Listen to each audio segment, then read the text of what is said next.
PM Modi के आवास पर बैठक चल रही है। बड़ी बैठक इस वक्त चल रही है। पीएम मोदी और जेपी नड्डा मौजूद हैं। तीनों राज्यों में सीएम पद किसको सौंपा जाए, इस पर मंथन जो है वो चल रहा है। जाहिर सी बात है, जीत बड़ी है, जिम्मेदारी बड़ी है और ऐसे में भरोसेमंद सिपहसालार चाहिए जो इस जीत के मोमेंटम को 2024 तक बरकरार रखे। विकास, क्या कुछ खबरें बाहर निकल कर आ रही हैं? हालांकि बीजेपी और अमित शाह और पीएम मोदी की जोड़ी सरप्राइजेस के लिए जानी जाती है।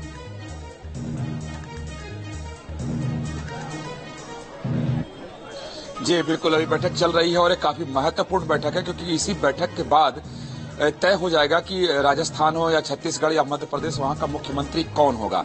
क्योंकि मंथन करने के बाद सभी प्रदेशों के जहां जहां चुनाव हुए वहां के अध्यक्षों से बात करने के बाद, प्रभारियों से फीडबैक लेने के बाद, कार्यकर्ताओं के फीडबैक के बाद जेपी नड्डा पहुंचे हैं प्रधानमंत्री नरेंद्र मोदी से मिलने के लिए और पूरी जानकारी वो प्रधानमंत्री नरेंद्र मोदी को देंगे। जो रिपोर्ट आई है चुनाव के बाद, जो बीजेपी रिपोर्ट मंगाती है, उस रिपोर्ट को बीजेपी प्रधानमंत्री नरेंद्र मोदी के सामने रखेगी, यानी जेपी नड्डा उसको रखेंगे और चेहरों पर बात होगी। हालांकि जो बीजेपी की रणनीति रही कि चुनाव के दरमियान किसी भी चेहरे के वो आगे नहीं करेंगे, लेकिन उस दरमियान जो मेरी जानकारी है कि ये तय जरूर हो गया था कि अगर सरकार बनाने की स्थिति आती तो हम किसे मुख्यमंत्री बना सकते हैं, लेकिन वो पत्ता सिर्फ प्रधानमंत्री नरेंद्र मोदी ही खोल सकते हैं। चलिए, तो थोड़ा इंतजार और आप ग्राउंड जीरो पर लगातार नजर बनाए रखें। जैसे ही अपडेट आएगी आप पर दोबारा पहुंचेंगे। लेकिन इस बीच जाहिर सी बात है, सियासी हलकों में मुख्यमंत्री कौन होगा, रेस में कौन आगे चल रहा है, इस तरह की तमाम हलचल जो है तेज है। बीजेपी में मंथन का दौर है।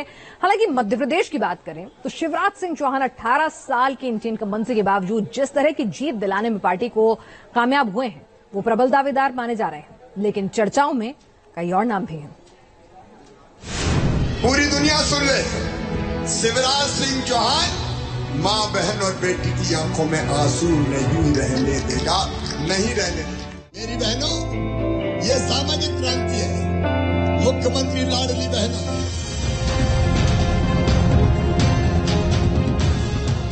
मध्य प्रदेश से लेकर दिल्ली तक सियासी हलचल तेज है और अब सबकी नजरें उस ऐलान पर टिकी हैं, जिसमें मध्य प्रदेश के मुख्यमंत्री के नाम पर मुहर लगेगी।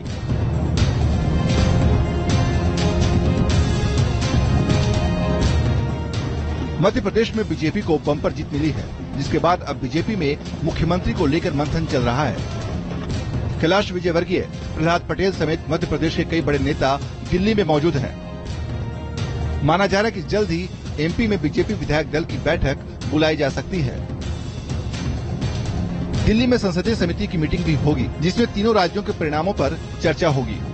तो वहीं सीएम पद के दावेदारों पर भी चर्चा होनी है। इस पर अब सबकी निगाहें टिकी हैं।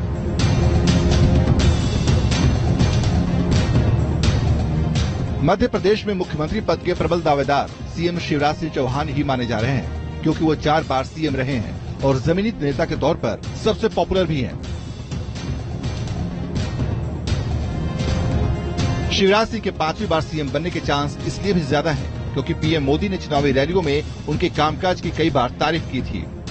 हालांकि शिवराज सिंह चौहान ने बड़ा बयान दिया है। उन्होंने कहा कि मैं सीएम पद का दावेदार नहीं।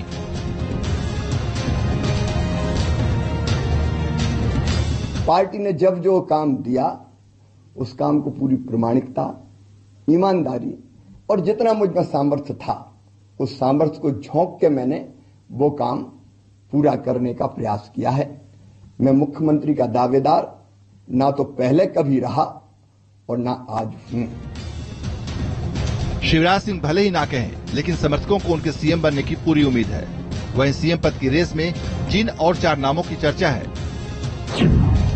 उनमें केंद्रीय मंत्री नरेंद्र सिंह तोमर, केंद्रीय मंत्री प्रहलाद पटेल, बीजेपी महासचिव कैलाश विजयवर्गीय और केंद्रीय मंत्री ज्योतिरादित्य सिंधिया का नाम भी शामिल है। ज्योतिरादित्य सिंधिया का नाम इसलिए भी चर्चा में है, क्योंकि इस बार ग्वालियर चंबल इलाके में बीजेपी को 23 में से 18 सीटें मिली हैं। कई सीटों पर कांग्रेस का सफाया हो गया है। वहीं नरेंद्र सिंह तोमर और प्रहलाद पटेल को बीजेपी ने सांसद रहते हुए विधानसभा चुनाव लड़वाया है, यानी बीजेपी का यह प्लान भी उन्हें सीएम रेस में ले आया है। जो लोग आलोचना भर में विश्वास करते हैं और नकारात्मक राजनीति करते हैं, मैं उनको चुनौती देता हूं कि एजेंडा अगर तय करना है देश के गरीब के लिए, आपके गरीब की बातें आश्वासन थी और मोदी की गरीब कल्याण की योजना है, उसकी गारंटी है। मध्य प्रदेश में सीएम को लेकर आखिरी फैसला तो बीजेपी संसदीय बोर्ड ही करेगा, लेकिन कयास ये भी लगाए जा रहे हैं कि बीजेपी इस बार एमपी में यूपी फार्मूले को लागू कर सकती है।